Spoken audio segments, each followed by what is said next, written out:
An Amish virgin never touched a man, until a giant mountain man asked for milk. On a frozen morning in a quiet valley ruled by faith and fear, a gentle girl offers kindness to a stranger no one trusts.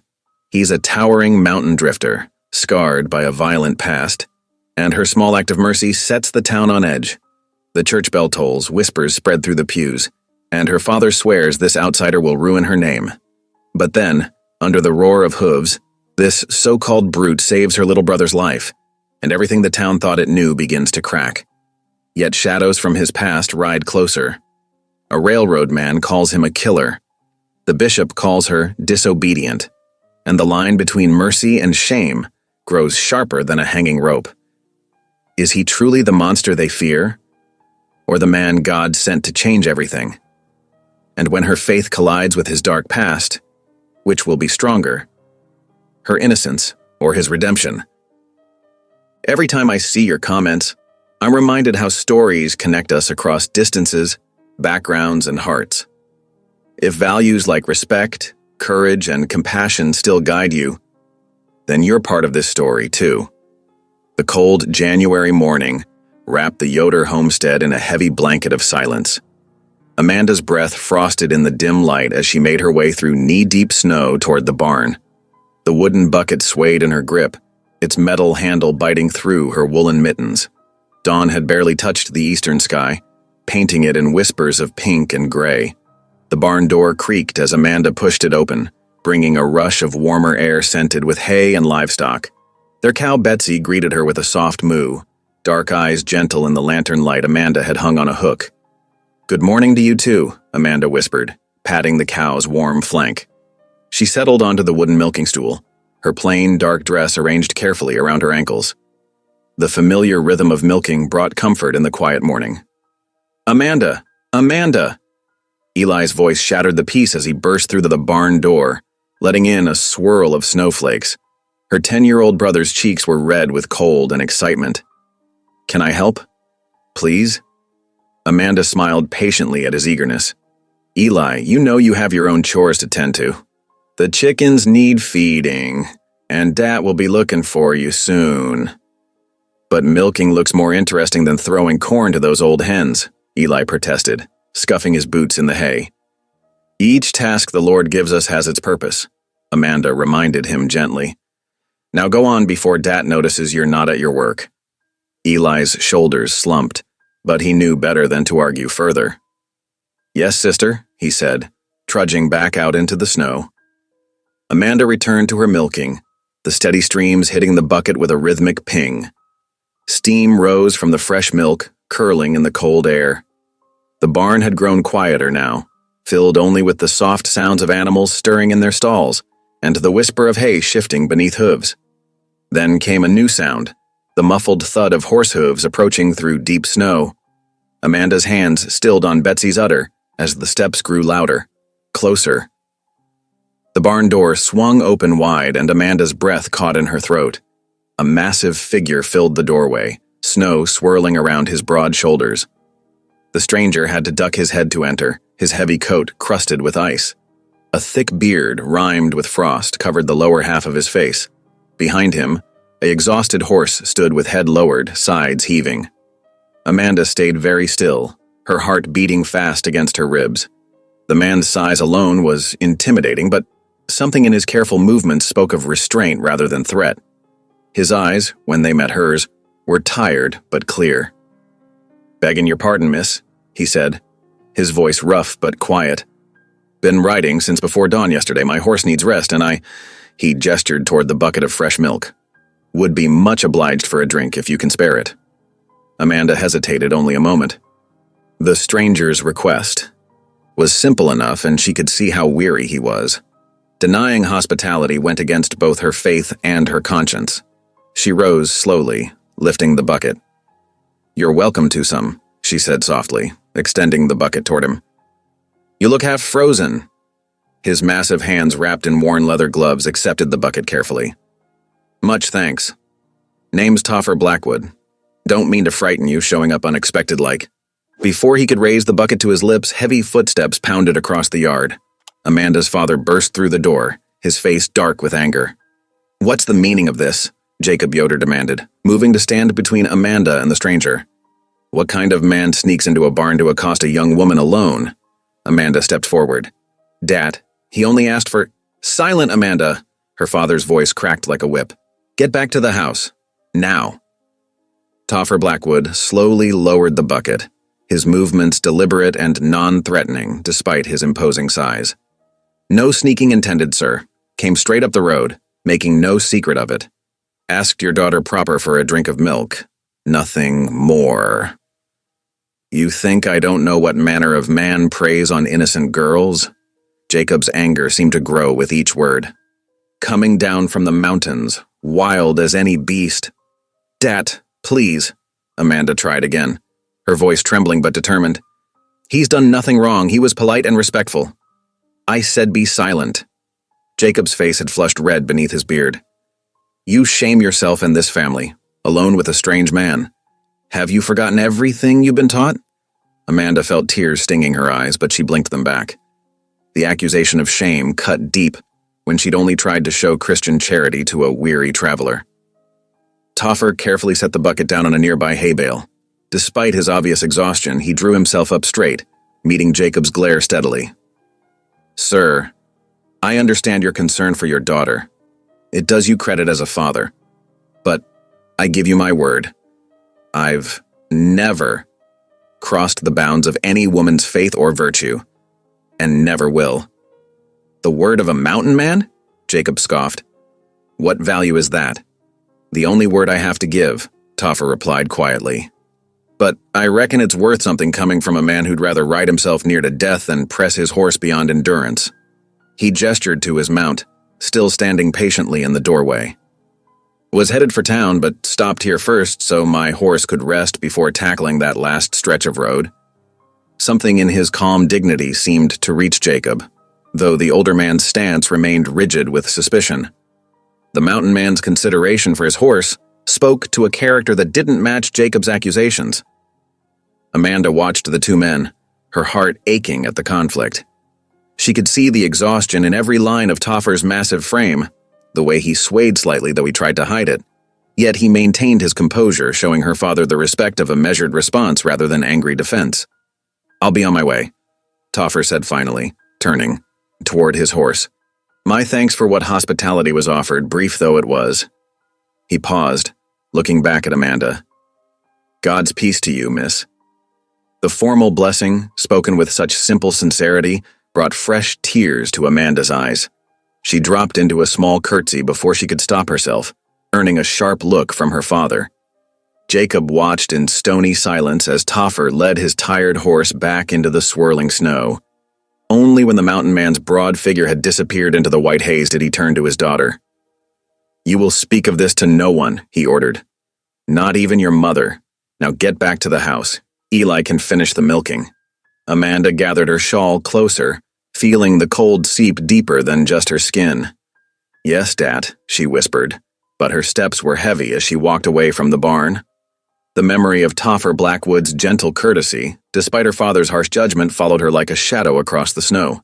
Inside the barn, Jacob Yoder stood for a long moment, staring at the bucket of milk the mountain man had left untouched.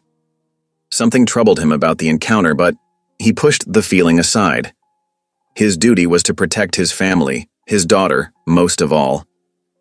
Yet the stranger's words echoed in his mind. I've never crossed the bounds of any woman's faith or virtue, and never will. The snow continued to fall, erasing Toffer's tracks as though he'd never been there at all. But the morning's events had left their mark on the Yoder homestead, in Amanda's wounded heart, in Jacob's uneasy conscience, and in the story of a chance meeting between an innocent Amish maiden and a weary giant whose paths would cross again. Jacob's iron grip on Amanda's arm brooked no argument as he marched her across the snowy yard. His boots crunched heavily through the fresh powder while Amanda stumbled to keep up with his longer strides. The cold wind whipped at her skirts and cape, but her father's anger burned hotter than any winter morning. Have you lost all sense? Jacob's words cut through the frigid air. Alone in the barn with a strange man, a wild mountain dweller no less. What would the bishop say? What would our neighbors think? Amanda's cheeks burned with shame and frost. But Dat. He only wanted... Silence. Jacob's fingers tightened.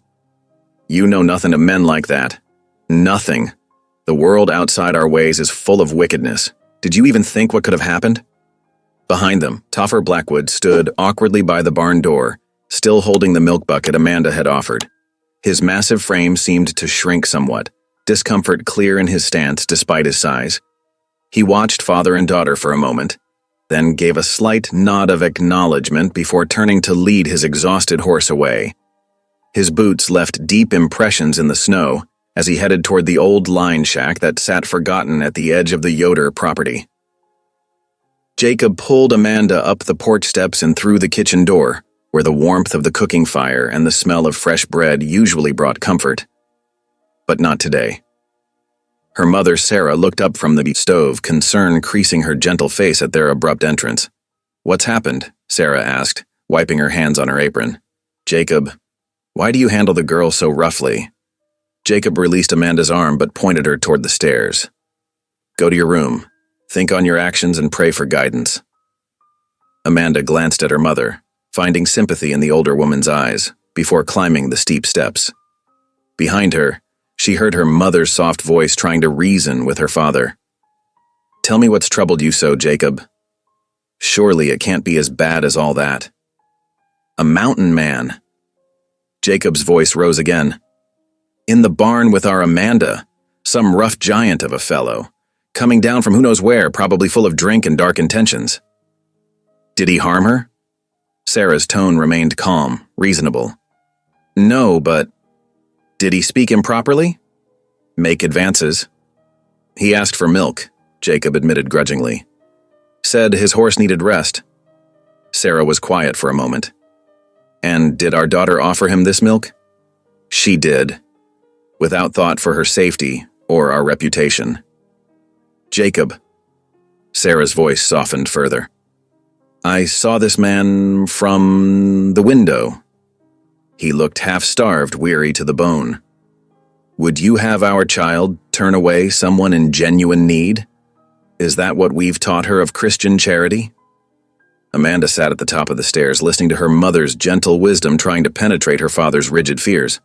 The floorboards creaked as she finally went to her room, where she sat by the window, watching snowflakes dance in the growing dusk. The day passed slowly. Amanda completed her indoor chores in silence, her thoughts returning again and again to the mountain man's dignified response to her father's accusations. When supper time arrived, she took her place at the table without speaking. The familiar rhythm of their mealtime prayers brought no peace to her troubled heart. Through the window, she caught glimpses of smoke rising from the old line shack's crooked chimney. The thought of Toffer out there in the cold, alone after such a long journey, made her food taste like ashes in her mouth. She pushed her stew around her bowl, earning a sharp look from her father. "Eat," he commanded, "and be grateful for God's provisions." Amanda spooned up some stew, but her appetite had fled. She could not forget the bone-deep weariness in Toffer's eyes, or the careful way he had handled the milk bucket, as if afraid his great strength might somehow damage it. There had been nothing wild or wicked in his manner, only exhaustion and a deep, quiet dignity. After the dishes were cleared and evening prayers completed, Amanda stood at her bedroom window. The moon had risen, casting silver light across the snow-covered landscape. A golden glow appeared in the darkness, a lantern bobbing slowly through the drifts. She watched as Toffer's broad figure made its way to the line shack, the light disappearing inside the weathered building. Sleep proved elusive as Amanda lay in her bed, listening to the wind's mournful song. She could not shake the memory of Toffer's face, the scars that spoke of hard living, but also the gentleness in his eyes when he'd thanked her. His words played over in her mind.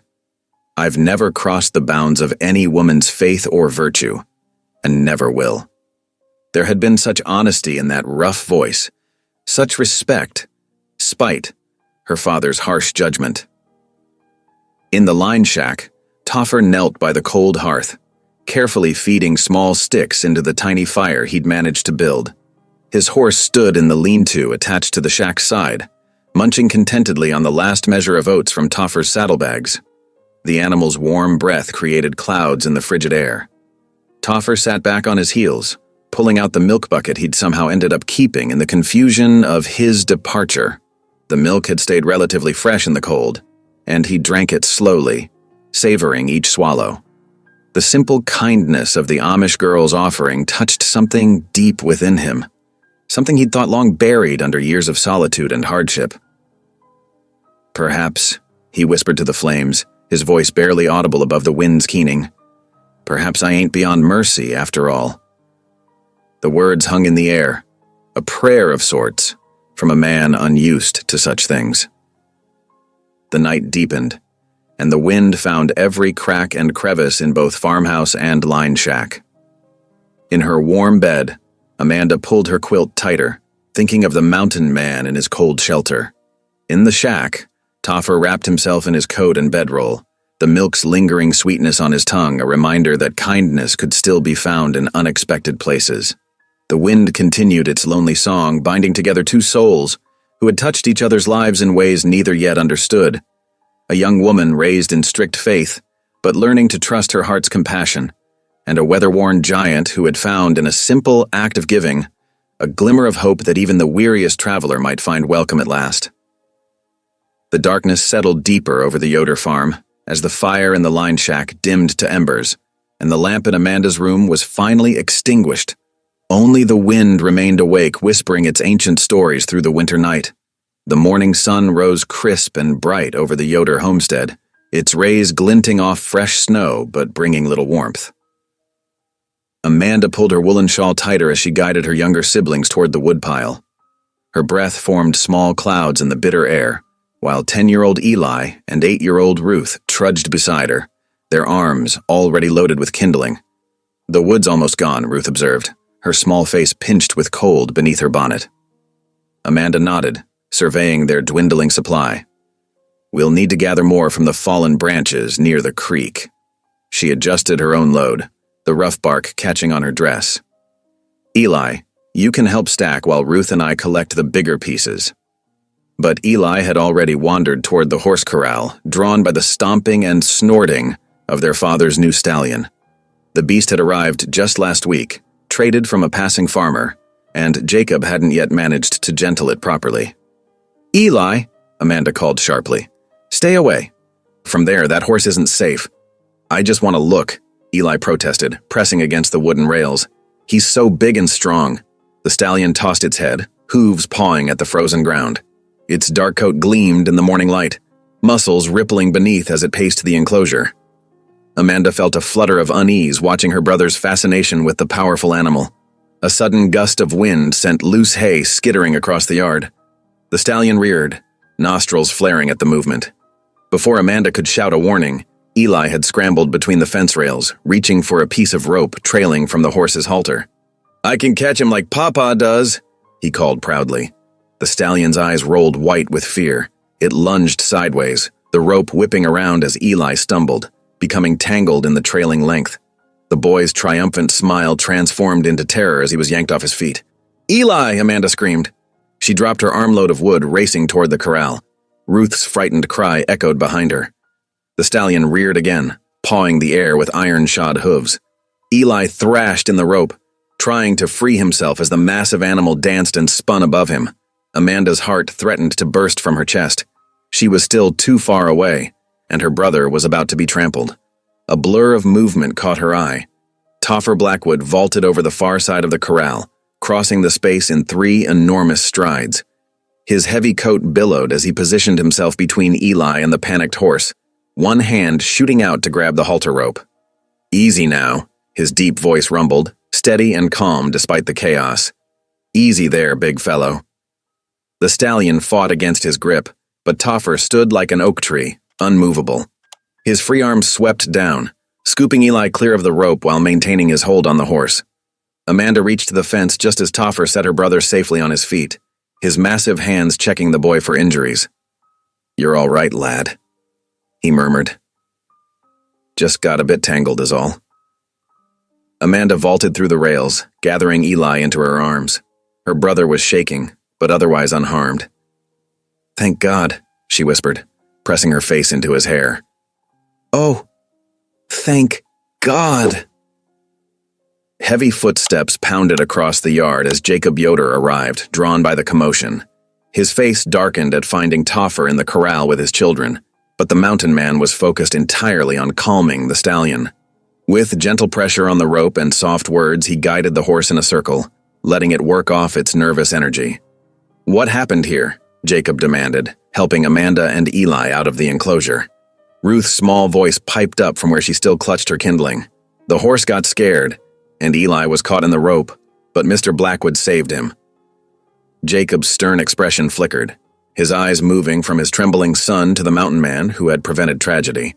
Toffer had managed to settle the stallion, though his hand was clearly bleeding where the rope had burned through his skin. "You have my thanks," Jacob said, stiffly, the words seeming to cost him, "for saving my boy." Toffer nodded once, his face unreadable. "No thanks needed. Any man would have done the same." He made to climb the fence, but Jacob's voice stopped him. "Still, I must ask you not to linger near my family again. We keep to our own kind here." Amanda felt her chest tighten at her father's words. She pulled her kerchief from her pocket, stepping forward despite Jacob's warning sound. "Your hand is bleeding, Mr. Blackwood." Toffer glanced down at his injured palm but shook his head at her offered cloth. "It's nothing, miss. Keep your kerchief clean." His eyes met hers briefly, conveying something like respect, before he turned away. They watched his broad back retreat toward the line shack, his footprints marking a straight line through the snow. "Inside, all of you," Jacob ordered, his momentary softness gone. "Eli, we'll discuss your disobedience after prayers." The rest of the morning passed in tense silence, broken only by the rhythmic clicking of Amanda's mother's knitting needles. Eli sat in the corner, chastened but alive, while Ruth helped their mother wind yarn. Amanda's fingers fumbled with her mending as she remembered the calm strength in Toffer's voice, the way he'd positioned himself between danger and her brother without hesitation. That afternoon, Amanda accompanied her mother to Stoltzfus's general store for supplies. The bell above the door chimed as they entered, and she immediately noticed how conversation hushed at their arrival. Mrs. Miller and Mrs. Byler stood near the penny candy jars, their heads close together in whispered discussion. "Did you hear?" Mrs. Miller's voice carried despite her attempt at discretion. "There's a giant of a man living in the old Miller line shack. Sarah Zook's boy saw him yesterday. Said he's big as a bear with a wild beard and scars all over." Mrs. Byler clicked her tongue. "I heard he came down from the mountains, probably running from the law. Those types usually are. And now he's hanging around the Yoder place. Someone ought to warn Jacob about such folk." Amanda's mother squeezed her arm in warning before she could speak up in Toffer's defense. They completed their shopping quickly, but Amanda's cheeks burned at the unfair speculation. These women hadn't seen how gentle those massive hands had been checking Eli for hurts, how carefully he'd handled the frightened horse. More customers filtered in as they waited to pay, and the whispers grew. Everyone, it seemed, had an opinion about the stranger in their midst. He was a fugitive, a desperado, a wild man best avoided. The stories grew taller with each telling, like shadows stretching long in the afternoon sun. "Did you see him yourself, Matthew?" Old Mr. Stoltzfus asked his son as he weighed out flour for Amanda's mother. "How big would you say he is?" Matthew leaned on the counter. "Spotted him getting water from the creek yesterday. Must be 7 feet tall if he's an inch, built like a loaded wagon he is." He paused for effect. "Wouldn't want to meet him in the dark, that's certain." Amanda pressed her lips together, remembering how that supposedly fearsome giant had retreated from her offered kerchief, how his rough voice had turned soft to calm a frightened child. But she kept silent, knowing her defense would only feed the gossip mill further.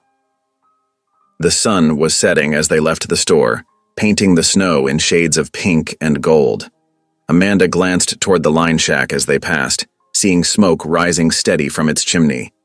She wondered if Toffer could hear the wagging tongues in town, if he knew how quickly fear could poison a small community's mind against a stranger. Her mother seemed to read her thoughts. "People fear what they don't understand," she said quietly. "But God calls us to look with clearer eyes than that." Amanda nodded. clutching her packages closer. The evening air had grown sharper with approaching night, but she barely felt the cold. Her mind was too full of the morning's events, the terror of Eli's danger, the swift grace of Toffer's rescue, the warmth in his eyes when he'd refused her kerchief. Whatever the townsfolk might whisper, she had seen the truth of the man's character written clear in his actions. The light was nearly gone when they reached home, the windows of the farmhouse glowing welcome through the dusk. In the distance, a single lantern flickered in the line shack's window, a lonely star burning against the gathering dark. The wooden pews creaked under shifting weight as the Sunday service drew to a close. Sunlight filtered through the meeting house's plain windows, casting long rectangles across the worn floorboards. Amanda sat with her hands folded in her lap, her prayer cap slightly askew after the long morning of worship. As the congregation began to disperse, she noticed her father lingering near the back, deep in conversation with Bishop Miller. Their heads were bent close together, voices low but carrying in the emptying room. Amanda pretended to adjust her shawl while straining to hear their words. "The girl must be kept away from him, Jacob." Bishop Miller's stern voice held no room for argument. "We cannot risk temptation leading her astray from the path of righteousness." Her father's response was gruff but concerned. "She has always been obedient, Bishop. But you are right. The stranger's presence troubles me." "This Blackwood fellow," the bishop continued, "he represents everything our way of life stands against. Violence, worldliness, pride. If Amanda were to develop improper feelings, her standing in the community would be ruined." Amanda felt her cheeks burn. She gathered her hymnal and hurried outside, where the winter air cooled her flushed face. Their words followed her home, echoing against her rising sense of unfairness. They spoke of Toffer as if he were some sort of demon, when she had seen nothing but gentleness in his actions. That afternoon, while her family rested after the heavy Sunday dinner, Amanda stood at the kitchen window, washing dishes. A thin curl of smoke rose from the direction of the line shack, barely visible against the gray sky. She thought of Toffer's injured hand, of how he had refused even the simple comfort of her kerchief. The basket sat empty on the counter, recently cleared of the day's bread. Without allowing herself to think too deeply about her actions, Amanda lined it with a clean cloth. She placed 2 fresh loaves inside, still warm from the morning's baking, and added a small crock of butter wrapped in muslin. Her movements were quick but quiet as she slipped on her heavy shawl and lifted the basket. "I'm going to check on the chickens," she called softly toward the sitting room, where her mother dozed in her rocking chair. A murmured acknowledgement was her only answer. The path to the line shack was well packed from Toffer's comings and goings. Amanda's boots left shallow prints in the snow as she hurried along, her heart beating faster with each step. The sound of splitting wood grew louder as she approached. Toffer stood in a scatter of fresh-cut logs, his massive frame doubled over the chopping block. His injured hand was wrapped in a dirty strip of cloth, but he wielded the axe with precise force, each stroke falling true. He paused mid-swing when he noticed her approach, straightening to his full height. "Miss Yoder," he said, carefully, lowering the axe. "You shouldn't be here." Amanda lifted her chin, though her voice trembled slightly. I brought you some bread and butter." She set the basket on a nearby stump. "Your hand needs proper tending." Toffer glanced down at his makeshift bandage, then back at her. Wonder and wariness warred in his expression. "Why would you risk trouble for my sake?" "Because it's right," Amanda said simply. She gestured at the fresh split wood. "Scripture teaches us to care for our neighbors. And you saved my brother, yet work out here alone with an injured hand." A ghost of a smile touched Toffer's weathered face. "Been a long while since anyone called me neighbor?" He set the axe aside and settled onto a log, respecting the proper distance between them. "Tell me, Miss Yoder, what else does your scripture say about helping strangers?" Amanda's eyes lit up at the invitation to share her faith. "Well, Hebrews tells us to show hospitality to strangers, for by doing so, some have entertained angels unaware." "No angel here," Toffer said quietly. "Just a man trying to leave his mistakes behind." He looked up at the mountains rising sharp against the sky. "Spent 15 years up there, living wild. Did things I'm not proud of. Came down hoping to find, I don't rightly know. Peace, maybe. Redemption, if such a thing's possible for the likes of me. Amanda followed his gaze to the snow-capped peaks. God's mercy reaches everywhere, she said softly. Even the highest mountain. They sat in comfortable silence for a moment, the winter wind sighing through bare branches above. Amanda noticed how Toffer's massive hands, capable of such strength, now rested gentle and still against his knees. I should return before I'm missed, she said finally.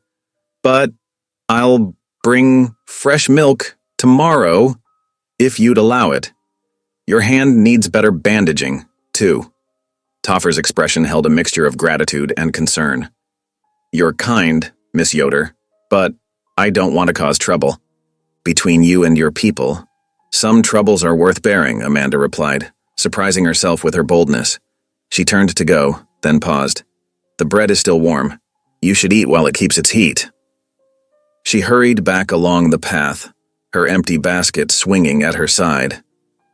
Behind her, Toffer remained seated on the log, staring at the covered bread, as if it were something precious and strange. His rough fingers traced the edge of the cloth, and his lips moved in half-remembered prayer. Our Father, he whispered, the words coming back to him slowly, like spring water seeping through stone. Who art in heaven? Back at the farmhouse, Amanda slipped inside and hung up her shawl. Her mother still dozed by the fire, and no one had noticed her brief absence. She returned to her dishes, but her movements were less steady now. Guilt and certainty warred in her heart. Guilt at the secret she now carried, certainty that she had done right by God's law of compassion, if not man's law of separation. The afternoon light began to fade, painting the snow in shades of blue and purple. Amanda lit the lamps and began preparing the evening meal, all the while aware of the line shack in the distance, where a stranger with gentle hands and wounded spirit sat with her offering of bread and butter. She found herself praying as she worked, not the formal prayers of Sunday service, but simple words asking for guidance, for wisdom, for the courage to follow her conscience, even when the path ahead seemed uncertain. She thought of Bishop Miller's warnings, of her father's concern, of Toffer's quiet admission of seeking redemption. The butter knife moved steadily across the bread for the family's supper as she considered what tomorrow might bring. One thing she knew for certain: she would keep her promise to return with milk no matter the risk. Some bonds, once formed, demanded honor beyond the boundaries of custom or caution. Outside, the winter wind carried the sound of Toffer's axe across the snow, steady and strong despite his injury, each stroke a reminder of work that needed doing, regardless of past or future. Each log split a small step toward whatever redemption he sought in these lower valleys. Dawn painted the snow in shades of rose and gold as Amanda made her way to the barn. The familiar sense of hay and livestock greeted her as she collected the morning's milk, carefully pouring it into her mother's second-best pitcher. Her hands trembled slightly as she reached for the small apple pie she'd hidden beneath her shawl, saved from yesterday's supper when no one was looking. The walk to Toffer's line shack felt both longer and shorter than before. Every snapping twig made her jump, though she tried to tell herself she was just doing her Christian duty. The smoke from his chimney rose straight up into the still morning air, a beacon drawing her forward. Toffer stood at his chopping block, but he wasn't wielding the axe. Instead, he seemed lost in thought, staring at the mountains.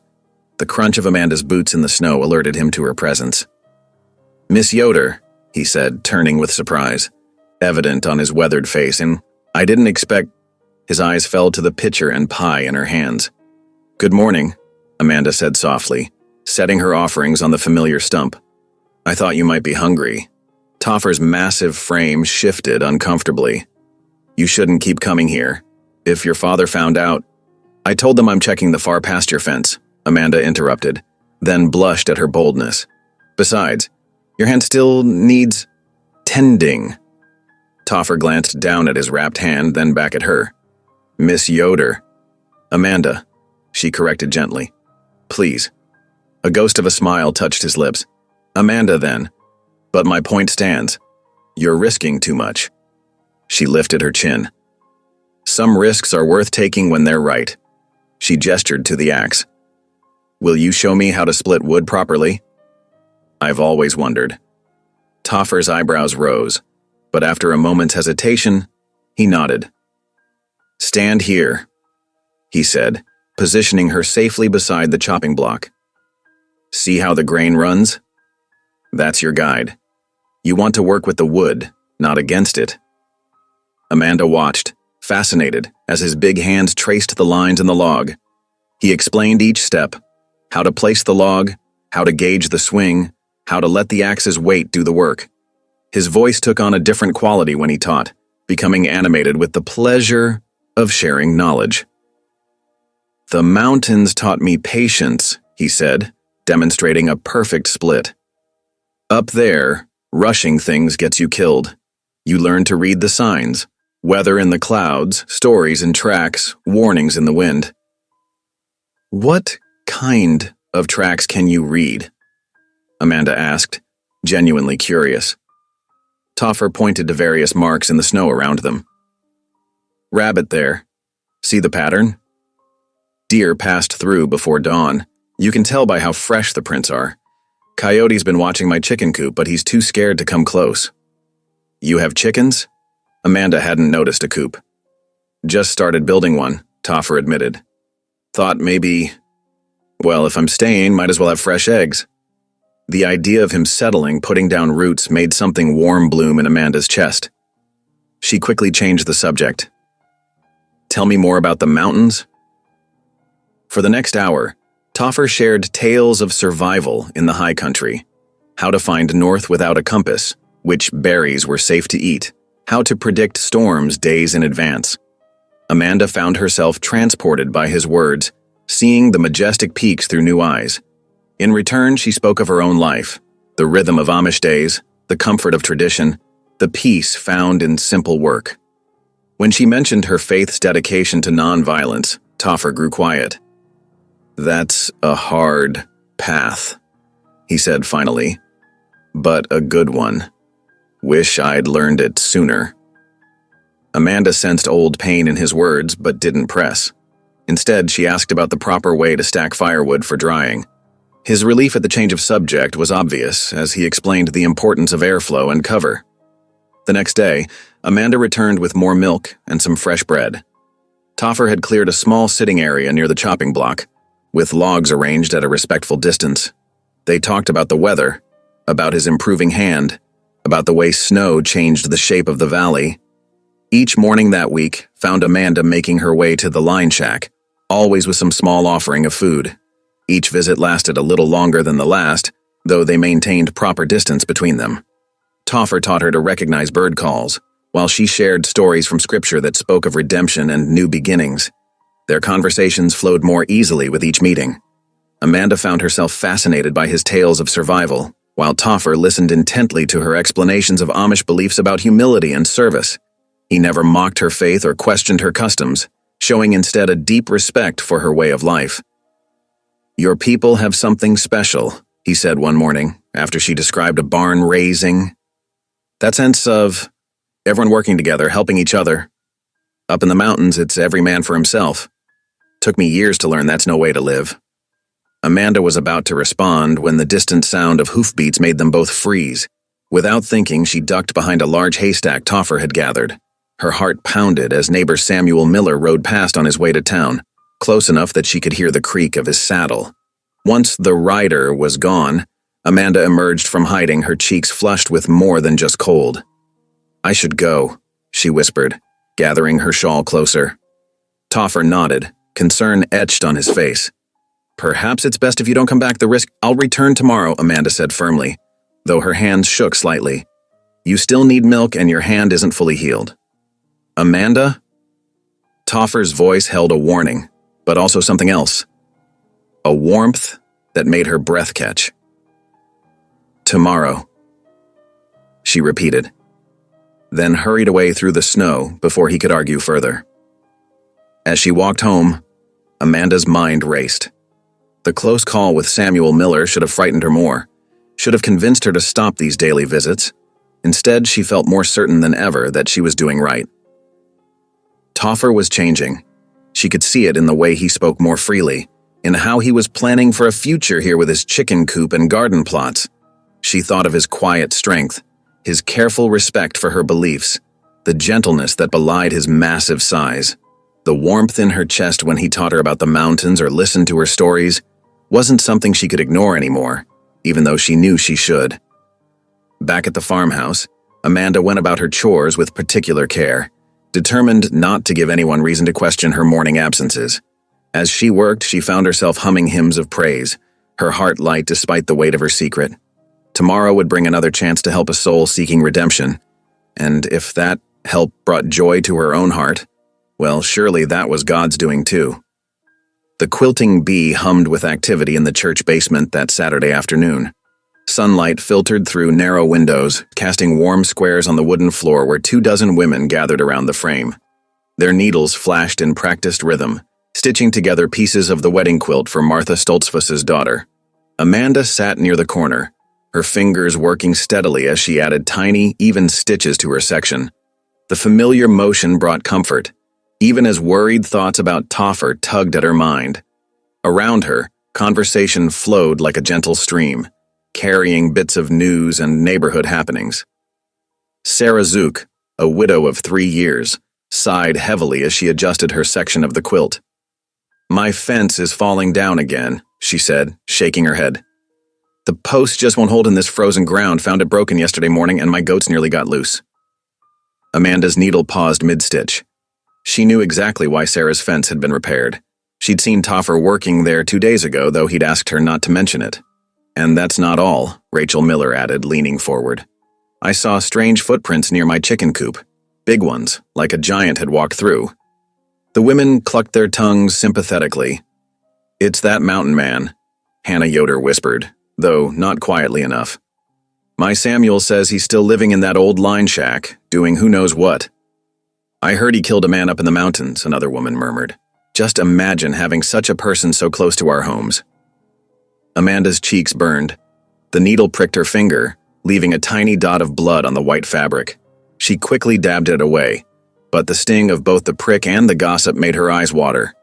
"He seems dangerous," Sarah continued. "All alone up there, watching our farms.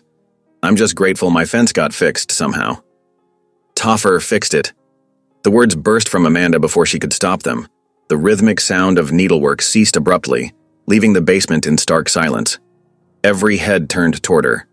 Amanda's hands trembled, but she forced herself to continue. He saw it was broken and mended it in the night. He didn't want thanks or payment. He just wanted to help.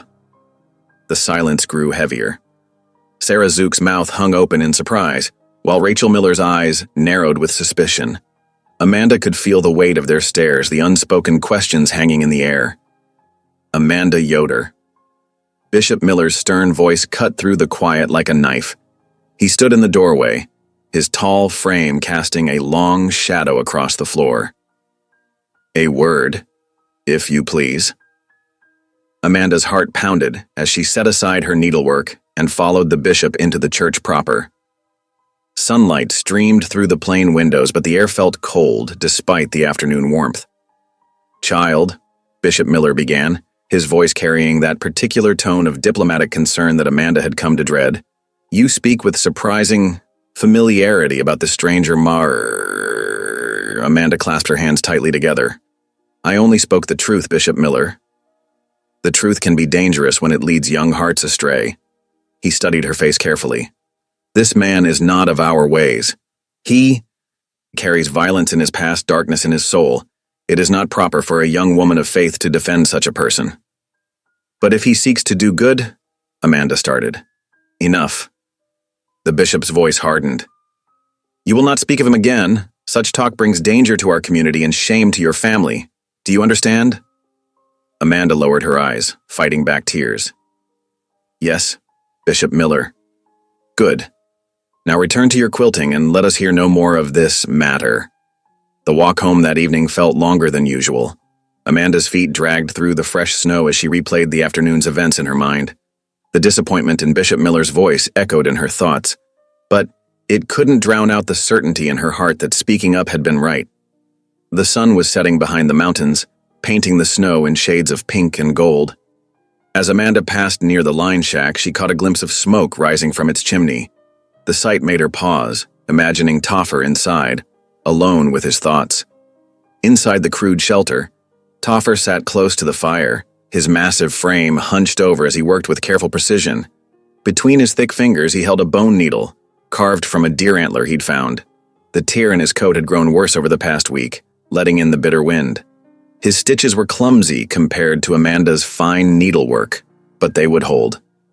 As he sewed, he thought about her daily visits, how she always brought not just food, but also conversation, treating him like a person worthy of respect, rather than some fearsome creature to be avoided. The coat's rough fabric moved through his hands, and with each stitch, memories surfaced. Amanda's smile when he taught her about tracking, the way she listened intently to his stories, how she never flinched from his size or his scars. For the first time in years, he felt almost human again. The fire crackled, sending sparks up the chimney. Toffer finished the last stitch and bit off the thread, then tested the repair with gentle fingers. It would do. Setting aside the mended coat, he remained by the fire, watching the flames dance. Without conscious thought, he found himself sliding from his chair to his knees. The rough wooden floor pressed against his legs, but he barely noticed. His hands, so recently occupied with sewing, came together almost of their own accord. "Lord," he whispered, his voice rough with disuse, at least in prayer. "It's been a long time. Maybe too long." He paused, struggling to find words that had once come easily in his childhood. "I ain't asking for much. Just, is there still a place for me? Among decent folk, I mean?" The fire popped, sending another shower of sparks upward. Toffer continued, his voice growing steadier. "That girl, Amanda, she sees something in me, something worth saving.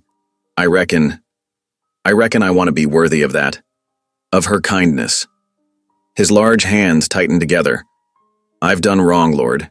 You know that better than anyone. But if there's still hope for someone like me..." He trailed off, emotion making his throat tight. "Just show me the way. Please." The prayer ended, but Toffer remained on his knees, watching the fire burn lower.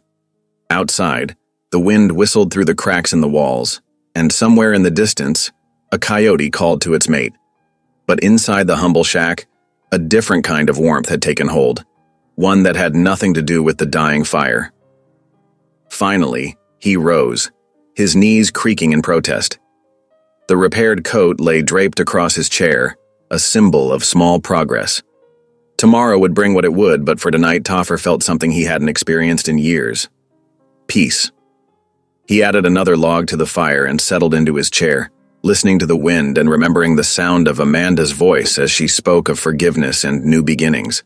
Perhaps, he thought, watching the flames, there was still hope for a man seeking redemption, still a chance to build something good in this valley where a young woman's kindness had shown him a different path. The morning sun cast long shadows across the Yoder farmyard as Amanda gathered eggs from the henhouse.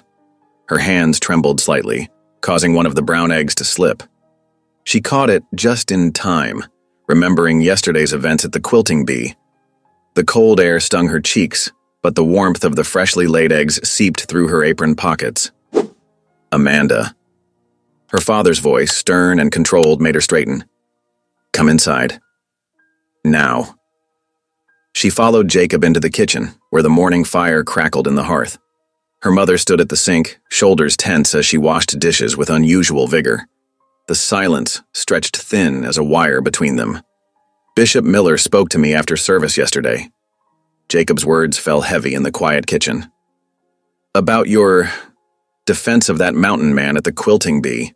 Amanda set the basket of eggs on the table with careful precision. "I only spoke the truth, Father." "Truth?" Jacob's face reddened. "What truth could you possibly know about such a man? Have you..." He stopped, taking a deep breath. "This is exactly why we must act now, before your willful nature leads you further astray." Her mother turned from the sink, drying her hands on her apron. Jacob, perhaps? No, Sarah. This must be settled. He faced Amanda squarely. Samuel Lapp has expressed his interest in courtship. He is a good man, from a respected family. He follows the Ordnung without question. Amanda's heart seemed to stop. Samuel Lapp. The name felt like sand in her mouth. Yes. He's spoken to me about his intentions. Jacob's voice softened slightly. This is the proper way, Amanda. The safe way. Samuel can provide for you. Give you a good Amish home. But father, I don't... Enough. Jacob's palm struck the table, making the egg basket rattle. You will prepare yourself to receive his courtship. This is not a request. Tears pricked at Amanda's eyes, but she blinked them back. Her father had never struck her, would never strike her, but his words felt like physical blows. Samuel will join us for supper this evening. Jacob's tone made it clear the discussion was over. You will be gracious and welcoming. Do you understand? Amanda nodded, not trusting her voice. The kitchen suddenly felt too small, too confined. She fled outside, barely remembering to grab her shawl. Her feet carried her toward the creek, where bare branches swayed in the winter wind. The water rushed dark and cold between its banks, chunks of ice clinging to the edges. Amanda sank onto a fallen log, finally allowing her tears to fall. Miss Amanda? The quiet rumble of Toffer's voice startled her. He stood a respectful distance away, concern etched on his weathered face. Are you all right? She hastily wiped her eyes with her sleeve. I shouldn't be here. Neither should I, he admitted, but didn't move away. Something's troubling you fierce. The sympathy in his voice broke something inside her. The whole story spilled out. The quilting bee, Bishop Miller's rebuke, her father's demands about Samuel Lapp. Toffer listened without interrupting, his massive frame still as stone. Your father's right, he finally said, each word seemingly dragged from deep inside him. A proper Amish man. That's what you need. Not ... He gestured to himself, a bitter smile touching his lips. No. Amanda stood, suddenly fierce. God doesn't care about proper when he offers grace. He can raise new life even out of broken men. That's what the good book teaches us. Toffer's eyes widened at her vehemence. Miss Amanda. I've seen your heart, Toffer Blackwood. Seen how you help others asking nothing in return. How you saved my brother without hesitation. There's more godliness in those actions than in all Samuel Lapp's proper ways. A twig snapped somewhere in the distance, making them both start. Toffer took a step back, his face troubled. We should return separately. Can't risk being seen together. Amanda nodded, gathering her shawl closer. I know. She paused, then added softly, but I meant what I said. He watched her go, his expression unreadable. Only when she was out of sight did he whisper, I know you did, Miss Amanda. That's what frightens me most. The afternoon passed in a blur of chores and preparation. Amanda helped her mother cook, her movements mechanical as she kneaded bread and stirred soup. The house filled with the smell of good food, but her appetite had vanished. As the sun began to set, Samuel Lapp arrived. He stood awkwardly in the doorway, his best black hat in his hands, while Jacob welcomed him inside. Amanda noticed how his boots had been freshly cleaned, how his collar stood stiffly sear-darnched. Good evening, Amanda. Samuel's voice carried the formal tones of one who had practiced his words. You look very nice this evening.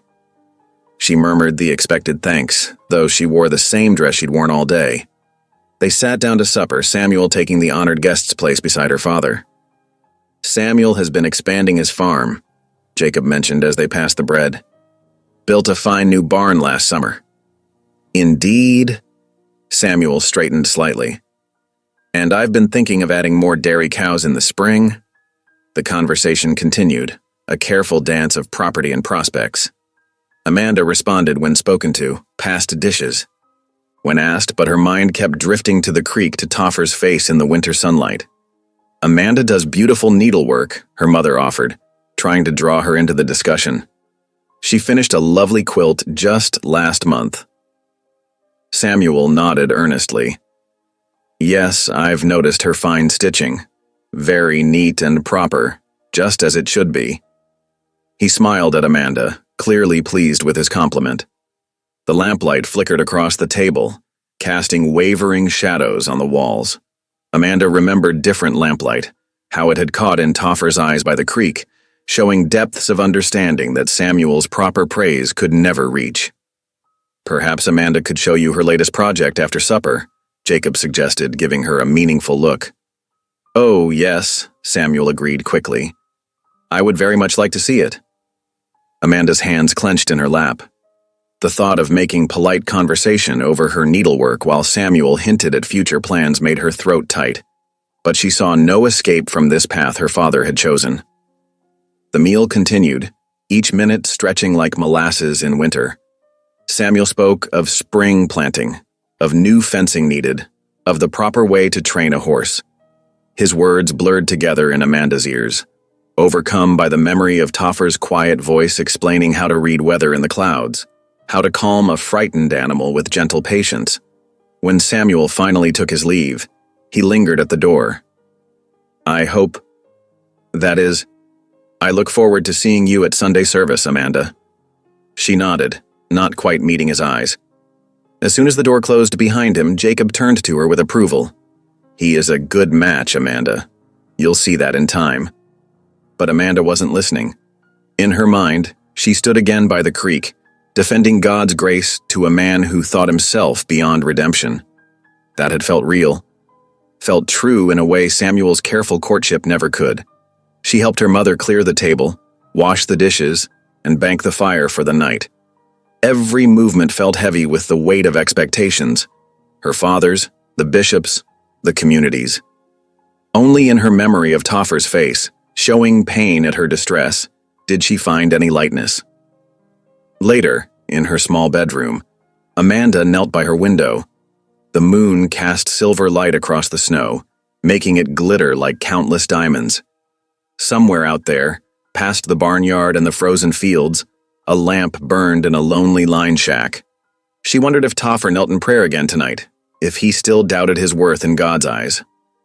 Her own prayers that night were confused things, torn between duty and the truth of her heart. But as she finally drifted toward sleep, she found herself returning to the words she'd spoken by the creek, about new life rising from broken pieces. Perhaps, she thought, those words had been meant for her as much as for Toffer. The first warm breeze of early spring whispered through the valley, bringing with it the drip, drip, drip of melting snow from the eaves. Amanda stood at the general store's counter, counting out pennies for a spool of thread, when the jingle of spurs caught her attention. 4 men strode through the door, their boots leaving muddy prints on the wooden floor. They carried themselves with the confident air of those who expected to be noticed. The leader, a lean man with hard eyes, approached the counter next to Amanda. Harlan Pike, he announced to Mr. Weber, the shopkeeper. Railroad Survey Crew Foreman. He pulled out a sheet of paper covered in official-looking stamps. We'll be mapping the valley for the new line. Need some supplies. Amanda kept her head down, pretending to examine the thread, but her ears caught every word. The whole town had buzzed with rumors about the railroad coming through. Some welcomed the promise of progress, while others feared change. Mighty fine country you got here, Pike continued, leaning against the counter. Though I heard tell there might be some trouble. Drifters causing problems? Mr. Weber shrugged. Just the usual winter wanderers, nothing serious. Pike's voice hardened. What about a big fellow? Mountain man type, scarred face, rides a black horse. Amanda's fingers trembled on the thread spool. She forced herself to remain still, though her heart hammered against her ribs. Asking because we're looking for someone, Pike went on. His next words fell like stones into quiet water. Man named Toffer Blackwood. Killed my brother 6 years back in a saloon fight down in Arizona territory. Been tracking him since. The thread spool slipped from Amanda's fingers, clattering onto the counter. Pike glanced at her, his gaze sharp and assessing. She mumbled an apology and bent to retrieve it. Nasty business, Pike continued, still watching Amanda from the corner of his eye. Brother tried to stop a drunk Indian boy from causing trouble. Blackwood took offense, started throwing punches. When it was over, my brother lay dead on the floor. Amanda's stomach churned. The man Pike described seemed nothing like the gentle giant who had saved her brother, who spoke so softly of mountain wisdom and showed such care with injured animals. If anyone sees him, Pike raised his voice slightly, addressing the whole store, there's a reward. Law never did get proper justice for my brother's murder. Amanda fumbled with her purchase, desperate to escape, before her face betrayed her. She hurried out into the late afternoon light, her mind whirling. The Toffer she knew couldn't be a murderer. Could he? The sun had set by the time she slipped away from the house, a lantern in her trembling hand. The path to Toffer's shack seemed longer tonight, darker. Patches of dirty snow still lingered in the shadows, but mud sucked at her boots with each step. Light glowed from his window, a warm beacon in the gathering dark. Amanda hesitated at the door, her hand raised to knock. What if Pike told the truth? What if she had been wrong about everything? The door creaked open before she could decide. Toffer filled the doorway, his massive frame backlit by the fire. Miss Amanda? Something wrong? She stepped inside, setting her lantern on the rough table. I need to ask you something. Her voice quavered, despite her efforts to steady it. Today at the store there was a railroad foreman named Pike. Toffer went very still. The firelight caught the scars on his face, throwing them into sharp relief. What did he say? He spoke of his brother's death. In Arizona. Amanda wrapped her arms around herself, suddenly cold despite the fire's warmth. He said you killed him. The silence stretched between them, broken only by the pop and crackle of burning wood. Toffer sank out of a chair, his shoulders slumping as if under an invisible weight. It's true then, Amanda whispered. The killing happened. Toffer's voice came rough, pained, but not the way Pike tells it. He stared into the fire, lost in memory. I was different then, angry, drunk most days, drifting through mining camps and trail towns. Amanda settled onto the other chair, her heart pounding. What really happened? There was this boy, Navajo lad, couldn't have been more than 14. Toffer's hands clenched on his knees. Pike's brother and some others, they'd been drinking heavy, started pushing the boy around, calling him names. Boy wasn't doing nothing wrong, just trying to buy supplies. He drew a shuddering breath. I told them to leave him be. Pike's brother pulled a knife. I just wanted to stop him. Threw one punch, but he fell wrong. Hit his head on the corner of the bar. Toffer's voice dropped to a whisper. He was dead before the doctor came. You were protecting the boy, Amanda said softly. Toffer looked up, his eyes haunted. Law didn't see it that way. No one would believe my word against respectable white folks. The boy's people took him away and I ran. His laugh held no humor. Been running ever since. Amanda rose, moved by an impulse she couldn't name. She crossed to Toffer's chair and laid her hand on his shoulder. I believe you. He stiffened under her touch.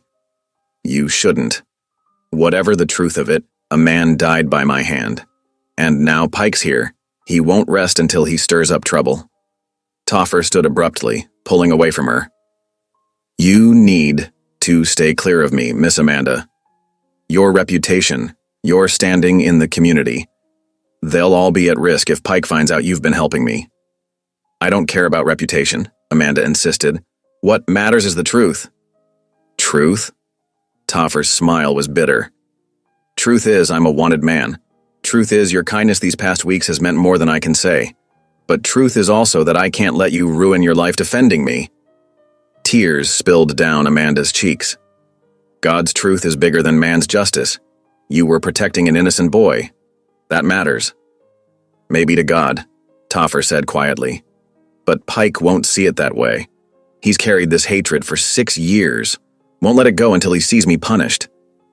He moved to the window, staring out into the darkness. "You should go now, Miss Amanda. It's not safe to be seen here." "Toffer, please." His voice cracked. "Just go." Before anyone realizes you're missing, Amanda retrieved her lantern with trembling hands. At the door, she paused. "I meant what I said. I believe you." She thought she heard him whisper, "Thank you," as she stepped into the night, but it might have been just the wind in the trees. The walk home seemed colder, darker than before. Yet, despite her fears, despite the danger Toffer warned of, Amanda felt strangely peaceful. The truth had been revealed, painful though it was, and truth, she believed, would somehow light the way forward, even if that path led through shadow.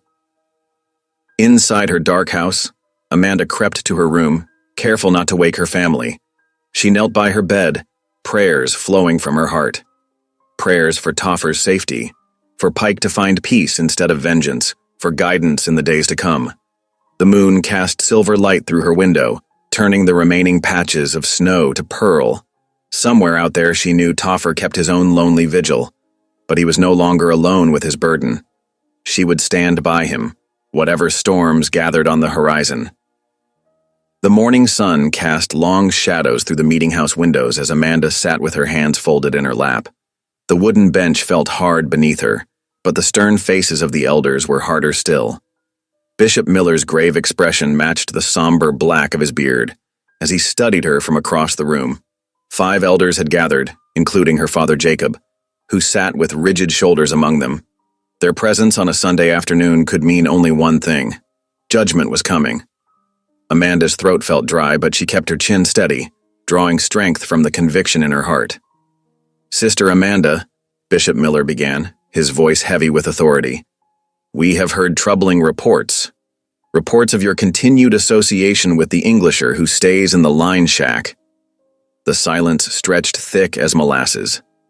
Amanda could hear the ticking of the wall clock, each second falling like a hammer blow. "These meetings with the outsider must cease," another elder added, his weathered face creased with concern. "It brings shame upon your family and our community." Amanda glanced at her father. Jacob's jaw was set tight, his eyes fixed on some distant point beyond the window. She knew he felt the weight of this moment.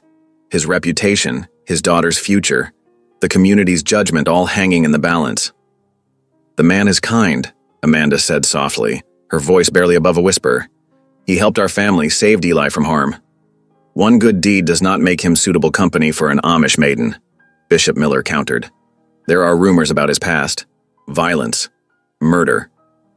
He leaned forward, his expression stern but not unkind. "Sister Amanda, you must understand. Continued defiance in this matter could lead to shunning." The word fell like a stone into still water. Shunning.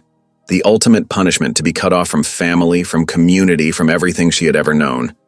Amanda felt her hands trembling in her lap and clasped them tighter. "The path of righteousness is clear," the bishop continued. "You will cease all contact with this man. Your father will ensure you remain close to home where you belong." Amanda bowed her head, letting her prayer cap shield her expression. But inside, where no one could see, her resolve burned bright as a lantern flame. Toffer deserved mercy, deserved a chance at redemption. If showing him kindness meant risking everything, then perhaps that was God's test of her faith. "Do you understand what is required of you?" Bishop Miller pressed. "Yes, Bishop Miller," Amanda replied, her voice steady despite her racing heart. "I hear your words." The meeting concluded with a prayer, but Amanda barely heard the words. As she walked home beside her silent father, spring mud sucking at their boots, she felt the weight of her secret determination like a stone in her chest. The next morning brought market day, drawing folks from miles around into town. Amanda accompanied her mother to sell eggs and fresh bread, careful to maintain a properly modest demeanor. But her eyes kept straying to the street, where railroad crews bustled about their business. The confrontation exploded like summer thunder. "Murderer!" The shout cut through the market day bustle.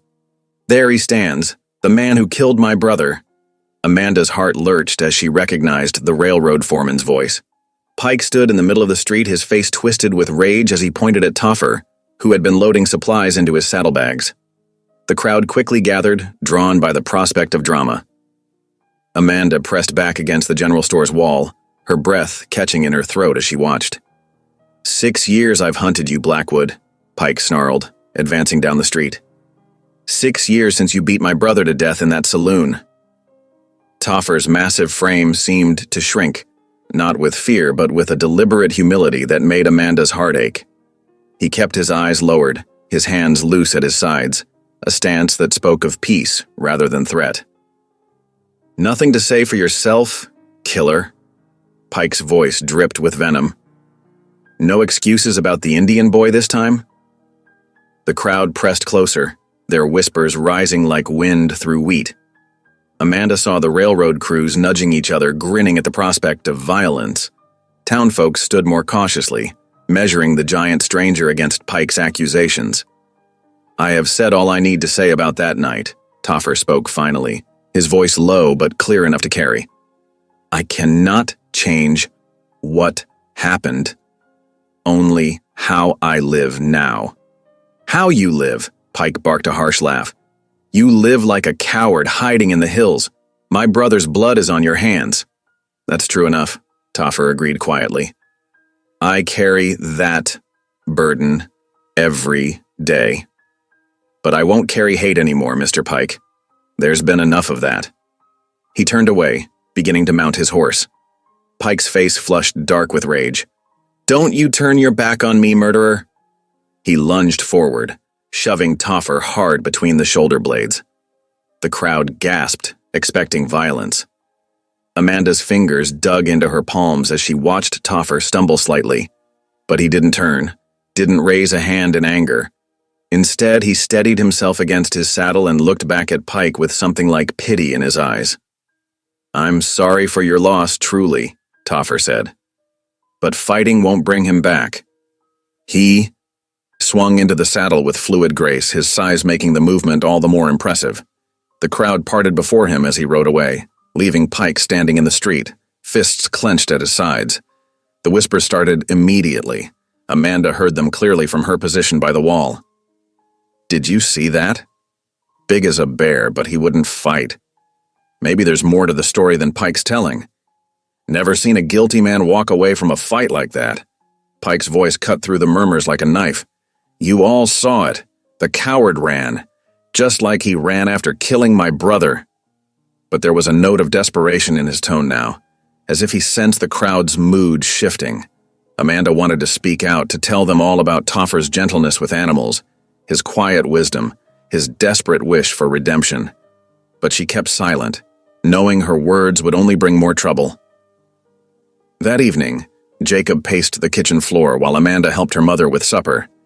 His face was dark with worry and anger. You will not leave this house alone, he declared finally. Not until that man is gone from our land. The whole town is talking about him now, a killer hiding among decent folk. But father, Amanda began.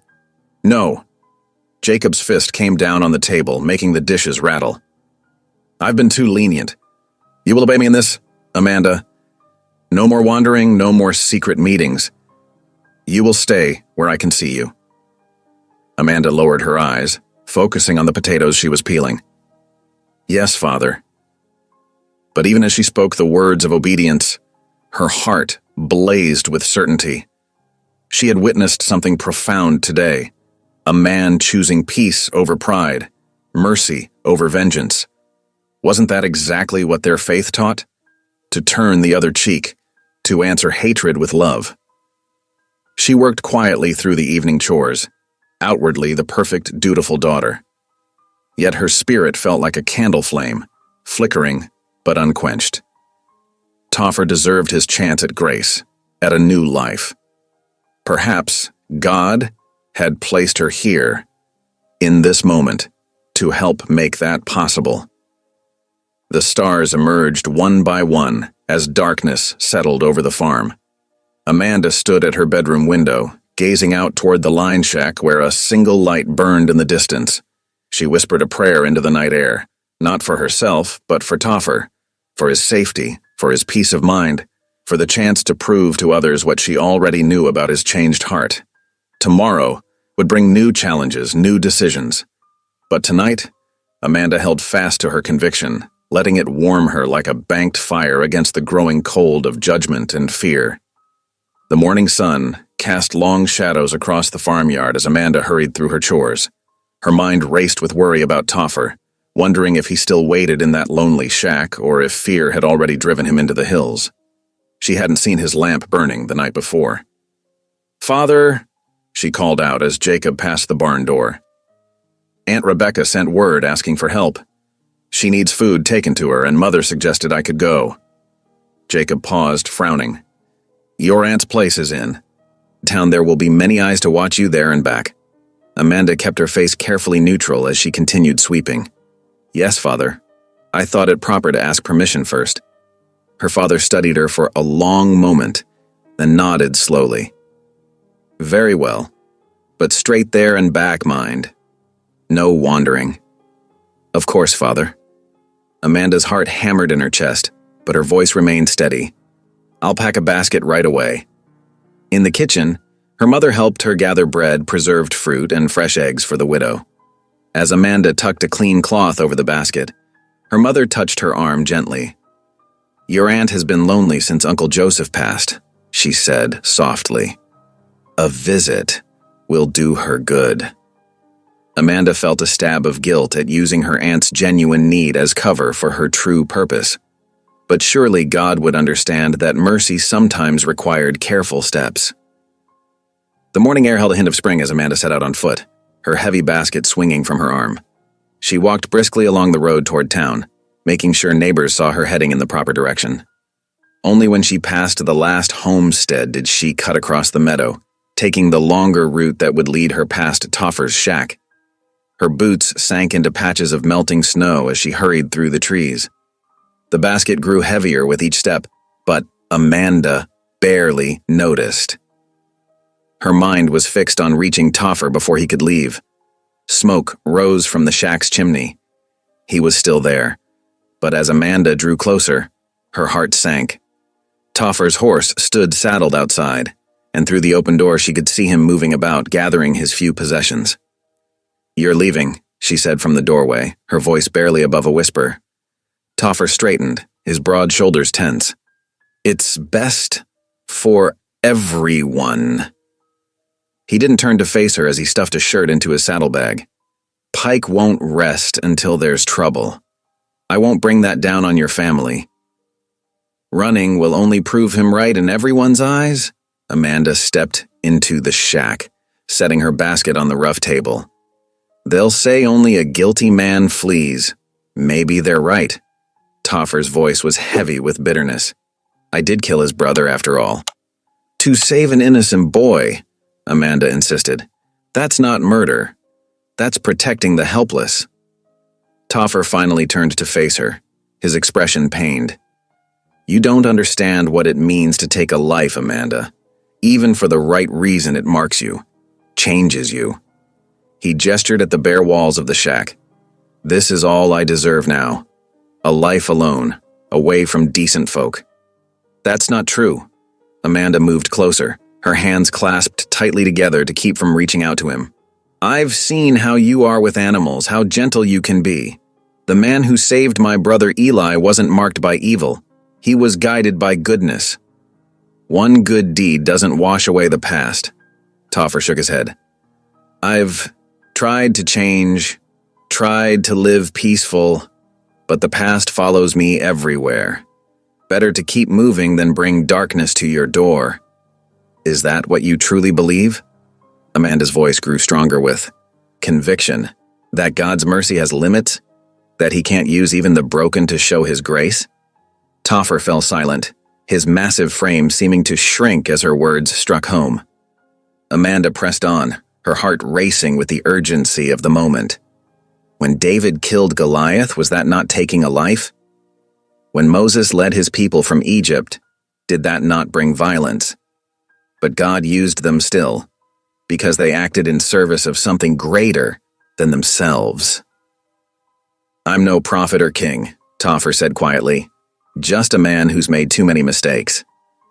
"You're a man seeking redemption," Amanda countered.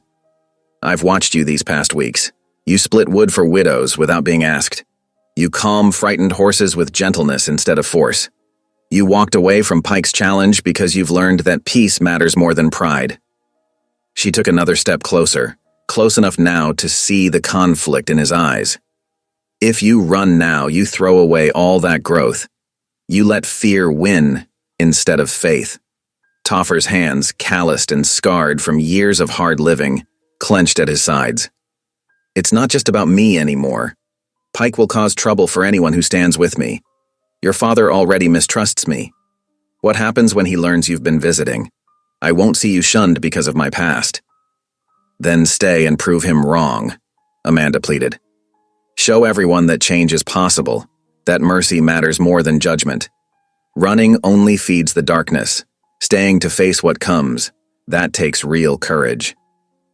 The silence stretched between them, broken only by the soft nickering of Toffer's horse outside.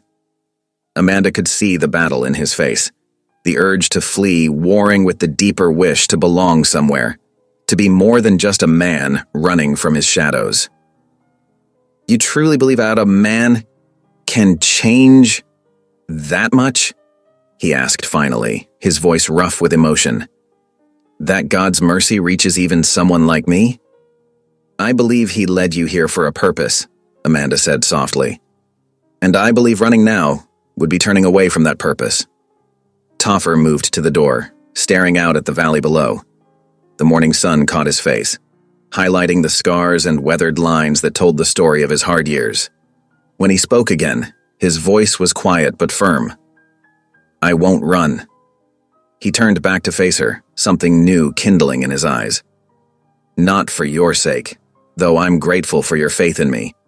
I'll stay because you're right.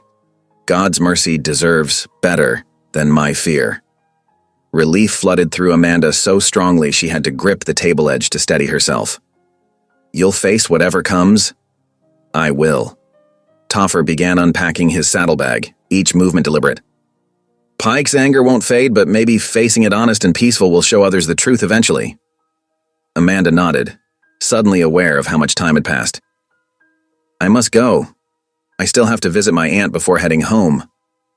Be careful, Toffer warned. Don't risk more trouble on my account. I'll be fine. Amanda picked up her basket, pausing at the door. Promise me again that you'll stay? I promise, his voice carried. The weight of oath. God's mercy, like you said, maybe it's time I trusted in that more than my own judgment. Amanda hurried away, her heart lighter despite the anxiety of making up lost time. She practically ran to her aunt's house, delivered the basket with apologies for being late, and started home as the afternoon shadows began to lengthen. That evening, safe in her bed, Amanda lay awake long into the night. Her body trembled with the weight of her secret, not just the forbidden visit, but the knowledge that her words might have changed the course of a man's life. She whispered prayers into the darkness, asking for strength for them both in the days ahead. Outside her window, a lone whippoorwill called into the night, its song carrying across the silent valley. Somewhere out there, in a humble line shack, a former mountain man was choosing to trust in mercy rather than fear. Amanda finally drifted off to sleep, her dreams filled with hopes of redemption and the power of unwavering faith. The morning sun cast long shadows across the dusty main street of Miller's Creek as Harlan Pike strode purposefully toward the sheriff's office. His boots kicked up small clouds with each determined step, matching the storm brewing in his expression. Sheriff Nathan Cole looked up from his desk as Pike burst through the door, the tin star on his chest catching the light filtering through the grimy window. I want Blackwood arrested, Pike demanded, planting both hands on the sheriff's desk. He's a killer, plain and simple. Sheriff Cole leaned back in his creaking chair, studying Pike with weathered eyes. You got a warrant I don't know about? Don't need one. Everyone knows what he did. Pike's face reddened. My brother's blood is on his hands. That may be so, the sheriff said carefully, but the law has procedures. Can't just lock a man up on say-so, even yours. He stood slowly, adjusting his gun belt. Besides, far as I can tell, he's been peaceful since arriving. Peaceful? Pike spat the word. A wolf is peaceful too, right up until it attacks. You waiting for someone else to die before you act? The sheriff's expression hardened. I'll keep watch on him, same as I do anyone new in town, but without proper papers, my hands are tied. Your hands are tied because you want them to be. Pike growled. He jabbed a finger toward the window. That killer is living right outside town, and you're hiding behind procedure. I'm following the law, Sheriff Cole corrected firmly. Something you might want to consider yourself. Pike's hand twitched near his holster, but the sheriff's steady gaze made him think better of it. Fine, he said through clenched teeth. But when trouble comes, remember, you had your chance to stop it. The sheriff watched Pike storm out, then sighed heavily. He picked up his hat and headed for his daily rounds, knowing the railroad man's words would spread through town like wildfire. By late afternoon, the meeting hall was packed with concerned citizens. Farmers stood shoulder to shoulder with shopkeepers, while railroad workers clustered near Pike at the front. The air grew, thick with tobacco smoke and rising tensions. We can't just wait for something to happen, Pike addressed the crowd. Blackwood's killed before. Who's to say he won't do it again? Murmurs of agreement rippled through the gathering. A shopkeeper's wife clutched her shawl tighter. I won't let my children play outside with him lurking about. Now, hold on. Sheriff Cole cut in from his position by the wall. No one's been threatened, no laws broken. We're still a town of justice, not mob rule. Justice? Pike turned to face him. Where was justice for my brother? Before the sheriff could respond, Jacob Yoder rose from his seat. The crowd hushed, surprised to see the Amish man speaking at a town gathering. I have something to say about Toffer Blackwood, Jacob said, his voice quiet but carrying. He clasped his hands before him, choosing his words carefully. This man saved my son Eli from a spooked horse, could have been killed himself, but he didn't hesitate. The revelation sent whispers through the crowd. Pike scoffed. One good deed doesn't erase murder. No, Jacob agreed, but perhaps it shows something of his character now. He paused, clearly uncomfortable with the attention but pressing on. Our ways teach us to look for God's light in all people, even those who have done wrong. More murmurs filled the hall, but different now, Maudai? Thoughtful, questioning. A widow spoke up from the back. He fixed my fence last week. Didn't ask for payment or nothing. And my well-needed cleaning, another settler added. Found it done one morning. Tracks in the snow were big enough to be his. Pike's face darkened as the mood began to shift. You're all being fooled. He's trying to win your trust, but a killer's nature doesn't change. Maybe not, Sheriff Cole said quietly. But a man's choices can... The meeting continued, growing more heated as sides were taken.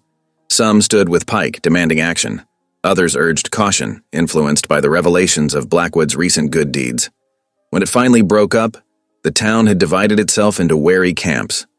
Meanwhile, in his line shack, Toffer sat alone in the gathering dusk. His massive frame was bent over a whetstone as he carefully sharpened his axe, not with hurried anger, but with the patient strokes of a man who knew his tools. The metal rang softly with each pass. He paused, holding up the blade to catch the last light through his window.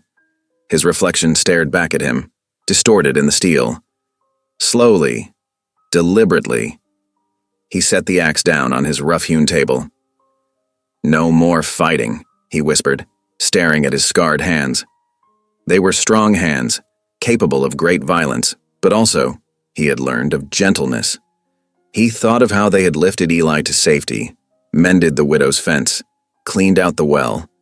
The crunch of footsteps in the snow made him look up. Amanda stood in his doorway, a small Bible clutched in her hands.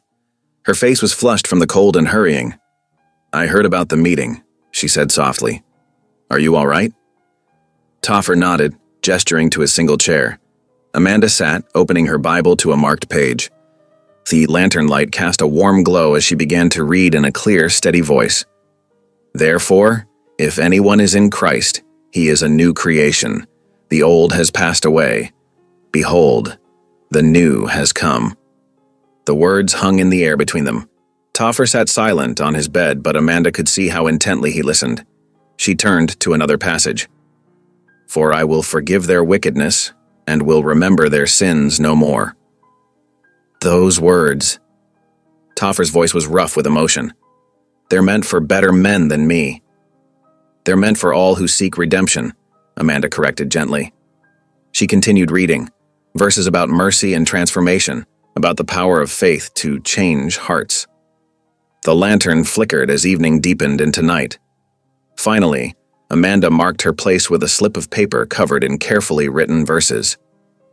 Keep this, she said, holding it out to him. For when you need remembering.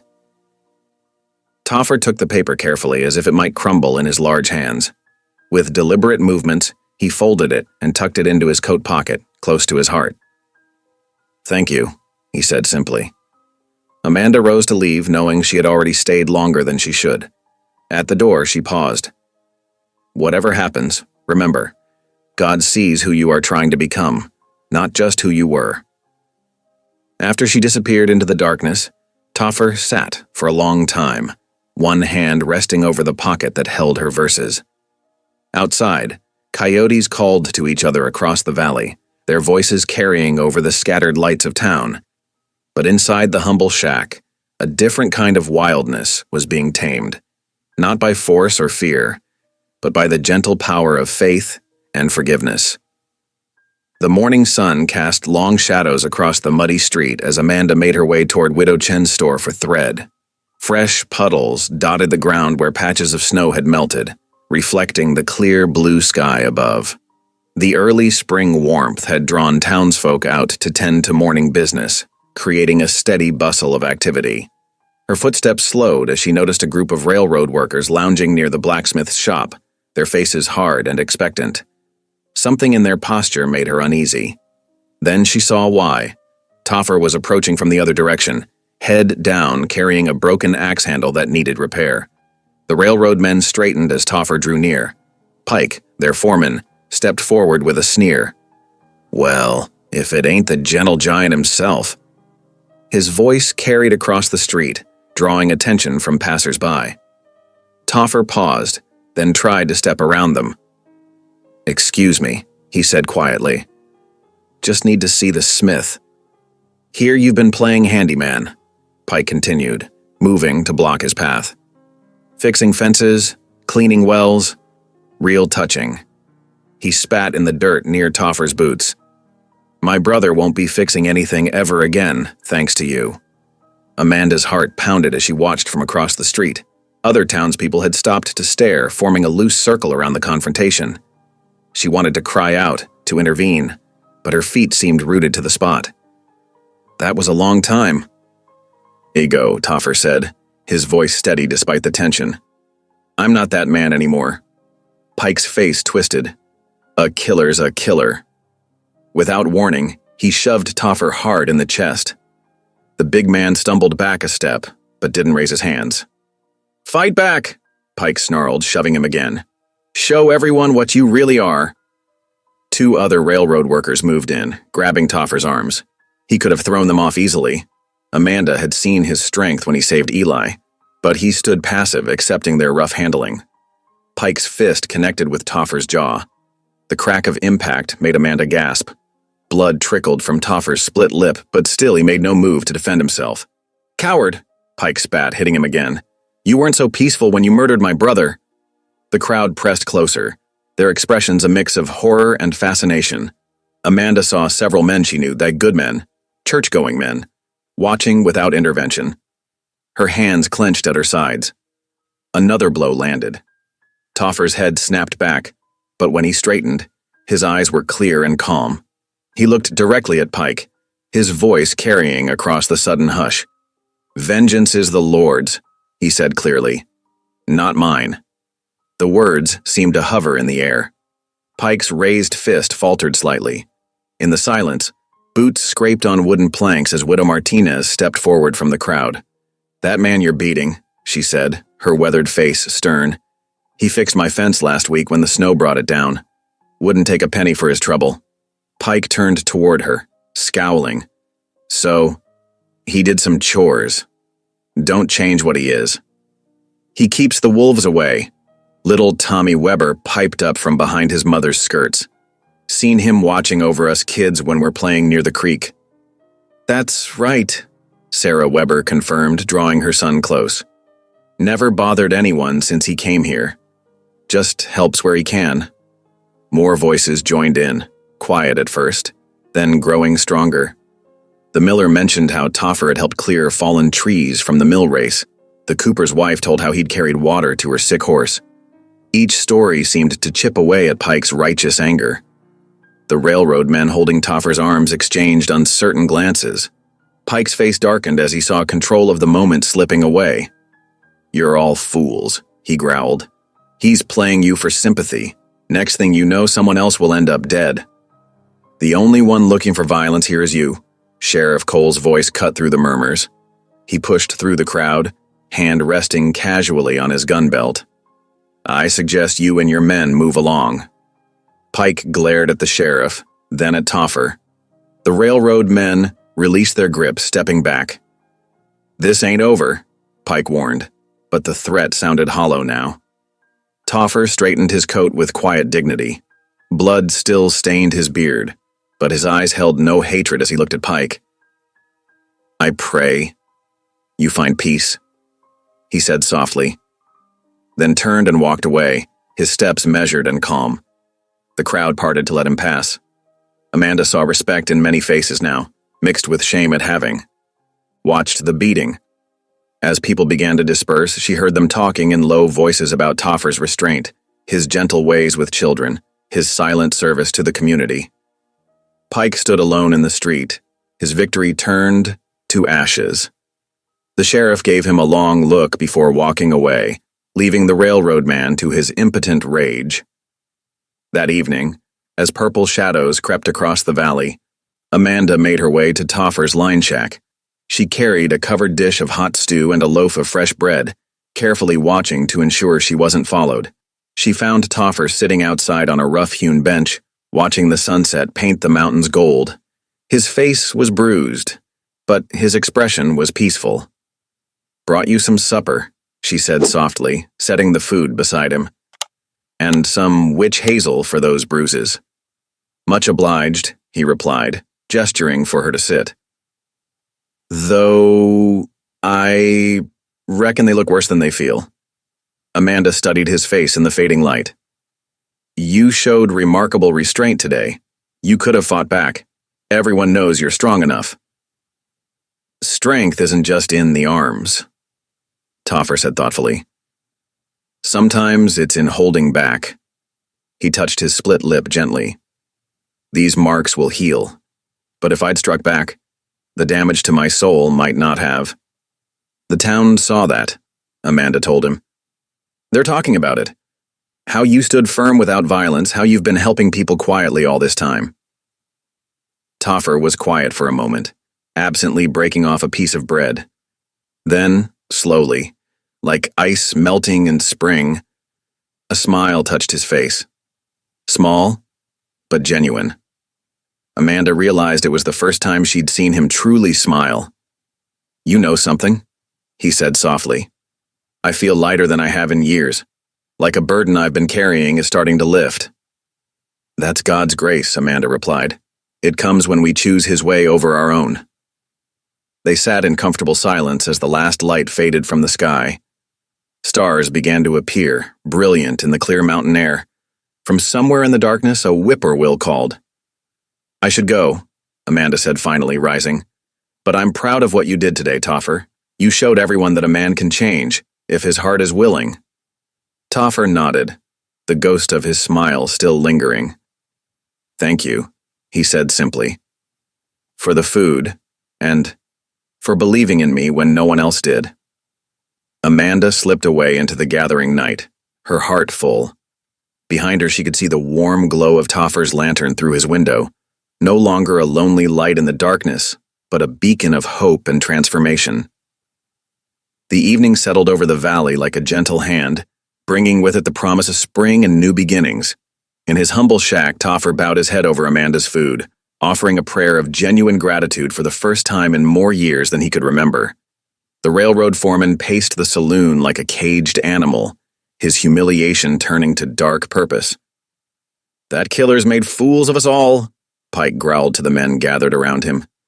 "Maybe it's time we showed him, and those who shelter him, what justice really means." Whispers spread through the valley like wildfire. Amanda heard fragments at the general store, threats of torches in the night, of masked riders. Her stomach churned when she realized the Yoder farm might be targeted for showing Toffer kindness. That evening, passing her father's study, Amanda paused at the sound of his voice. Jacob Yoder knelt by his chair, hands clasped. "Lord, grant me wisdom," he prayed softly. "My pride says one thing, but my heart sees something different in that man. Show me your will." Amanda's eyes welled with tears. Her father's stern exterior was cracking, though he struggled to admit it openly. The next morning, Bishop Miller cornered her after service, his face thunderous. "You persist in this defiance," he said. "The path of shunning lies before you, child. Is that what you want?" Amanda lifted her chin.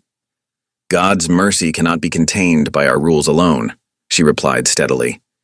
"His grace reaches beyond our fences." The bishop's face flushed red.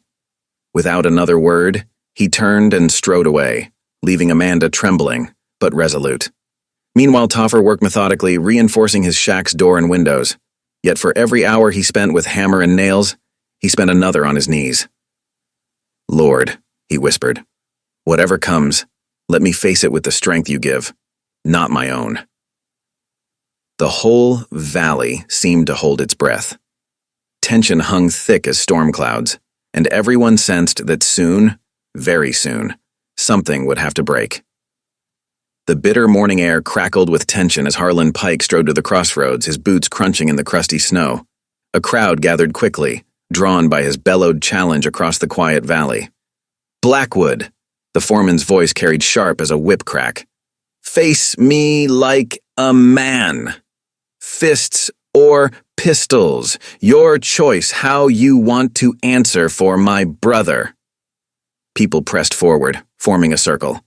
Amanda pushed through, her heart hammering against her ribs. She saw Toffer emerge from the direction of his shack, axe in hand, his massive frame casting a long shadow across the snow. Pike sneered. "Finally showing your true nature, killer?" Toffer walked steadily to the center of the crossroads. Steam rose from his breath in the cold air as he looked at the axe in his grip. Then with deliberate care he laid it down in the snow. Standing straight, he spread his empty hands wide. "The Lord is my shepherd," Toffer's deep voice carried across the hushed crowd. "I shall not want. Though I walk through the valley of the shadow of death, I will fear no evil." Pike's face twisted with rage. "Don't you dare quote scripture, you murderous—" He lunged forward, fist swinging wild. Toffer didn't raise his hands to block or strike back. He stood firm as Pike's blow caught him across the jaw. Amanda gasped, tears streaming down her face. "That's enough!" Sheriff Cole's commanding voice cut through the tension. He grabbed Pike's arm before he could swing again. "You're the only one looking for trouble here, Harlan." "He killed my brother." Pike struggled against the sheriff's grip. "And he's paying for his past." "With peace," the widow Thompson called out. "He fixed my fence last week, wouldn't take a penny." "Kept the wolves from my sheep," added young Thomas Baker. 3 nights running. More voices joined in, sharing stories of quiet kindness. Amanda watched through her tears as Toffer stood silent, his split lip bleeding, but his eyes clear and calm. "The man you're hunting died years ago," Sheriff Cole said firmly to Pike. "This here's a different soul. Now clear out before I run you in for disturbing the peace." Pike wrenched free, spitting in the snow. But faced with the disapproving crowd, he backed away, pointing a trembling finger at Toffer. "This ain't finished." "Yes," Toffer said softly. "It is." He bent down, picked up his axe, and turned toward home, leaving footprints in the fresh snow. The crowd parted respectfully to let him pass, and Amanda saw in their faces what she had known all along. The true strength lay not in the power to strike, but in the courage to stand without violence. The crowd dispersed slowly, murmuring among themselves. Jacob Yoder stood in the trampled snow, watching Toffer retrieve his axe with steady hands. The giant's restraint had stirred something in the Amish farmer's heart, a recognition that perhaps God's grace worked in ways beyond his understanding. Taking a deep breath, Jacob approached Toffer. His boots crunched in the snow, each step measured and deliberate. "I never proper thanked you," he said, voice gruff with emotion, "for saving my Eli that day with the stallion." Toffer's weathered face showed surprise, but he remained silent, waiting. "And now this—" Jacob gestured to where Pike had stood. "You could have struck back. Could have hurt him bad." He paused, struggling with words that seemed foreign on his tongue. Would you share our table tonight?" Amanda, standing nearby, caught her breath. In their world, to share a meal was no small thing. It was communion, acceptance, peace. Toffer bowed his head slightly. "I'd be much obliged, Mr. Yoder." The kitchen was warm when they arrived, filled with the aroma of Sarah Yoder's cooking. Amanda helped her mother set the table, her hands trembling slightly as she placed the extra plate. Eli watched wide-eyed from his seat as Toffer ducked through the doorway, his massive frame making their sturdy chairs seem delicate. They settled into an awkward silence as Sarah served the meal. Toffer folded his hands, waiting until Jacob said grace before touching his spoon. The quiet was broken only by the soft clink of utensils against plates. Finally, Jacob cleared his throat. "Tell me about the mountains," he said.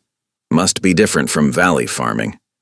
Toffer's deep voice was soft as he described the high meadows where he'd grazed cattle, the quiet forests where he'd cut timber. Amanda watched her father lean forward, genuinely interested, as Toffer explained how to read weather from wind patterns and cloud shapes. Sarah offered seconds and Toffer accepted with careful courtesy. Amanda noticed how gently he handled their china cups, this man whose hands could split logs like kindling. When the meal was done, she poured fresh milk into his cup, not in secret now but freely, before her family's eyes. The evening settled into peaceful quiet. Through the window, Amanda could see stars appearing in the winter sky. Here at their table sat the giant who had frightened them, now welcomed as a man seeking God's mercy. Her heart felt full enough to burst. Morning light spilled across the valley, turning patches of melting snow into glittering pools. Steam rose from the ground where sunbeams touched the earth, and water trickled in small streams along the weathered barn walls. Amanda walked toward the barn, her breath visible in the crisp air. The wooden bucket swayed in her hand as she made her way to milk the family cow. Through the open barn door, she heard Eli's excited chatter mixing with the steady thump of wood being stacked. "Like this?" Eli asked. "That's right," Toffer's deep voice answered. "Keep the big pieces on the bottom." Amanda paused at the barn entrance, watching as Toffer showed her brother how to create a stable woodpile. The mountain man's massive hands moved with surprising gentleness, guiding Eli's smaller ones in placing each log. Jacob stood in the doorway of the house, arms crossed, observing the scene. His stern face softened almost imperceptibly, and he gave a single, measured nod before turning back inside. That small gesture carried the weight of acceptance, like spring thaw breaking winter's grip. After finishing her chores, Amanda fell into step beside Toffer as he walked toward his line shack. The morning sun cast their shadows long across the melting snow. "The valley looks different today," Toffer said quietly, gazing at the surrounding hills.